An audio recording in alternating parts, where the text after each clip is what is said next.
Famille, le Sénégal. Le premier ministre Ousmane Sonko dit non, non, non au FMI. Masse de partage, Aya Patayo, tu as reconnu la voix, c'est gâteaux encore une fois le réveil, la vérité rouge les yeux. Mais ça ne les casse pas. Celui-là même qui est là pour vous informer de tout ce qui se passe dans notre continent, au niveau sociopolitique et même ailleurs. Désormais, monsieur Dago, pour vous servir, prenez vos ceintures de sécurité. Allons au Sénégal.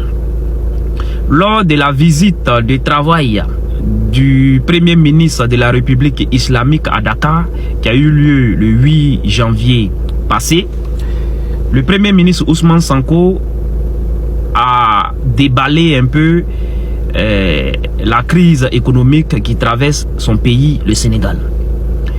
Et c'est là que j'ai compris, dans cette même interview, Ousmane Sonko a accusé la FMI de cette mascarade financière,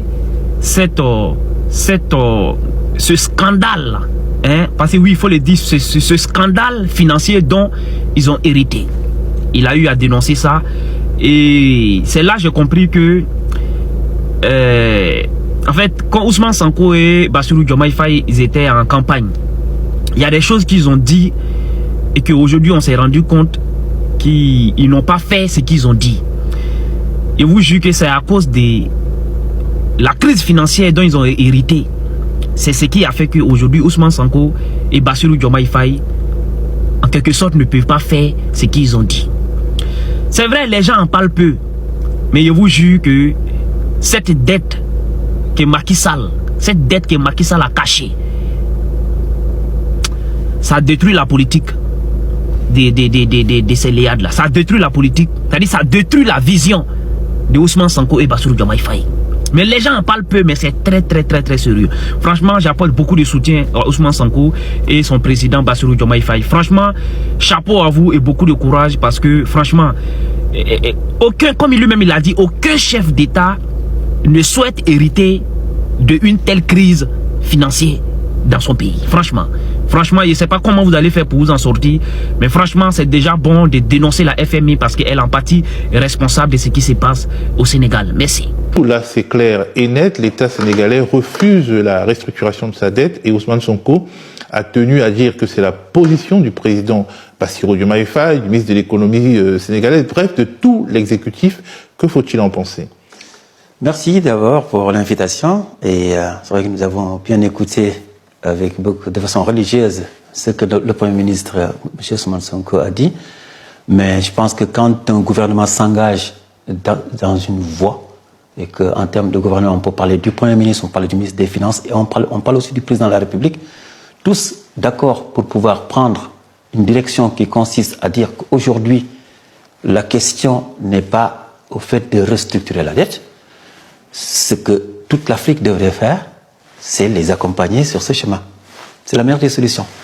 Par contre, moi, ce qui me fait surtout peur, c'est que quand tu vois les Africains, très souvent, d'un pays à l'autre, quand il y a un match de football, ils sont tous d'accord. Ils sont tous derrière leur équipe. Mais voilà un vrai match qu'on a avec les FMI, que peut-être vous avez évoqué en disant que c'est un bras de fer. Moi, je ne voudrais pas l'appeler bras de fer. Pourquoi? Parce que quand j'ai entendu le représentant du FMI la dernière fois parler du Sénégal, mais je trouve qu'il est en conformité avec le Premier ministre et le gouvernement. Mais il y a la langue de bois administrative. Oui, c'est vrai, mais en tout cas, tout ce qu'il a dit, c'est en conformité avec ce que le gouvernement dit. Donc, je considère que ça ne doit pas être un bras de fer. M. Sonko demande au FMI de reconnaître sa responsabilité, mais moi je pense que si le FMI le fait, déjà on peut restructurer. Parce que c'est dans ce cadre-là que la restructuration ne va rien nous coûter. C'est ça qu'il faut voir. L'enjeu, c'est ça, c'est-à-dire éviter un coût élevé, éviter de retomber en fait dans l'anémie économique que l'on a connue avec les ajustements structurels. C'est ça. Et je pense que sur ce point-là, je pense que le gouvernement a raison de tenir le cap. Maintenant, moi, ce que je leur souhaite, vraiment, c'est de trouver les moyens de continuer à fonctionner. Parce que comme M. Sonko l'a dit, pour lui, le problème n'est pas le fonctionnement, parce qu'on se débrouille pour payer la dette et on fonctionne. Pour lui, le vrai problème, c'est l'investissement. Là, il pose un vrai problème, il dit l'investissement. C'est vrai, on ne peut pas continuer à fonctionner sans investir dans des branches qui sont quand même des branches vitales. Et je pense que sur ce point d'investissement, on va y arriver tout à l'heure. Alors justement, dans ses propos, Ousmane Sonko laisse transparaître une conviction, celle que le Sénégal est brimé par le FMI, vu que l'Égypte, qu'il donne en exemple, a eu un traitement meilleur. Est-ce que on peut considérer qu'il y a un problème, une sorte de désir de je peux mettre le Sénégal sur le droit chemin? Alors, la question est pertinente, mais quand on voit l'ancien représentant de la Banque mondiale au Sénégal... Je vais en parler là. Lui, je pense qu'il a martelé pour dire que, allez, prenons l'exemple de tous ces pays qui étaient presque surendettés, ils ne sont pas dans le même cas que le Sénégal. Et donc, régler le problème du Sénégal pour le FMI et la Banque mondiale, c'était beaucoup plus crucial, beaucoup plus urgent que ce qu'on a fait pour l'Égypte, etc. Pas de doute de tout cela pour revenir à une de mes obsessions. Si les fonctionnaires du FMI et de la Banque mondiale ont été plus ou moins complices de la mise en place de la dette cachée, ben certaines choses s'expliquent. Exactement. Pour une fois, nous n'allons pas dire qu'un économiste africain a dit ou un universitaire s'est exprimé, c'est quelqu'un de terrain. Un directeur des opérations de la Banque mondiale de terrain, dans plusieurs pays d'Afrique de l'Ouest en même temps. Qui comprend les problèmes et qui le dit exactement, soyons sérieux, qui dit exactement ce que j'ai dit ici, en disant aujourd'hui le FMI, la Banque mondiale et même la France nous doivent de l'argent.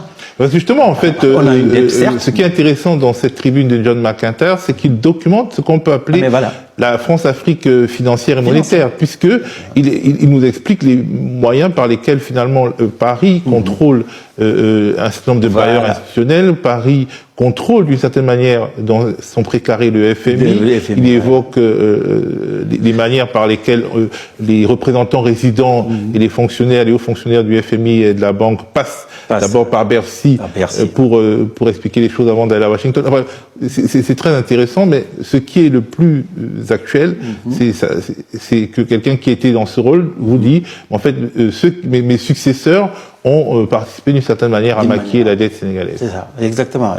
Et c'est ce qui doit nous réjouir aujourd'hui, Africains, de comprendre que, certes, voilà pourquoi tout à l'heure je ne voulais pas parler de bras de fer. Je dis voilà, on a une situation dans laquelle il est nécessaire qu'on se mette autour d'une table et qu'on discute et qu'on trouve des solutions. Tu en parleras tout à l'heure parce qu'en introduction tu as parlé des problématiques de consensus de Washington, etc.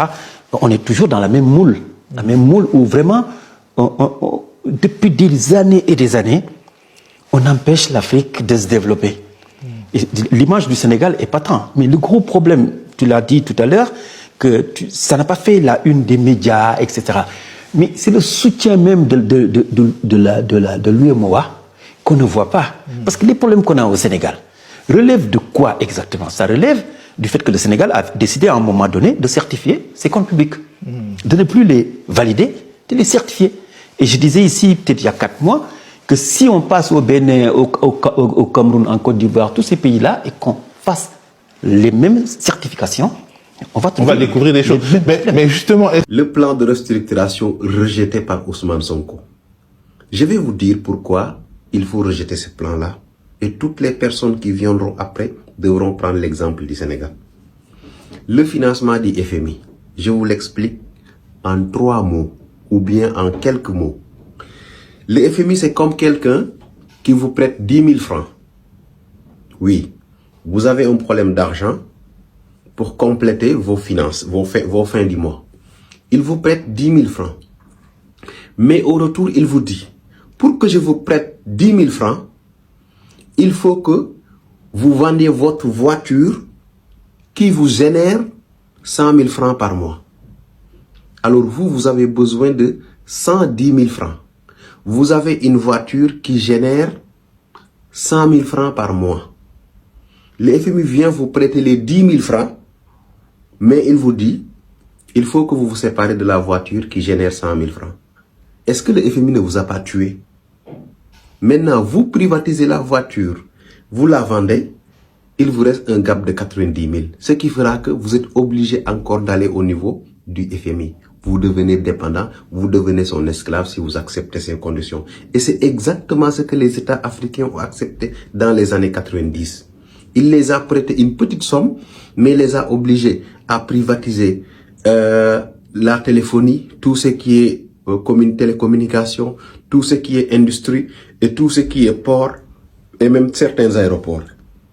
C'est pour cela, après le plan d'ajustement structurel, vous avez vu que tous les pays africains qui l'ont accepté ont plongé directement dans la pauvreté avec des licenciements de masse. Donc, en 3 mots, comprenez le financement du FMI. C'est comme ça que je peux vous expliquer. Je peux pas dire mieux. Voilà le thème de la vidéo. Dites-moi ce que vous en pensez. On se retrouve dans de prochaines actus. À plus.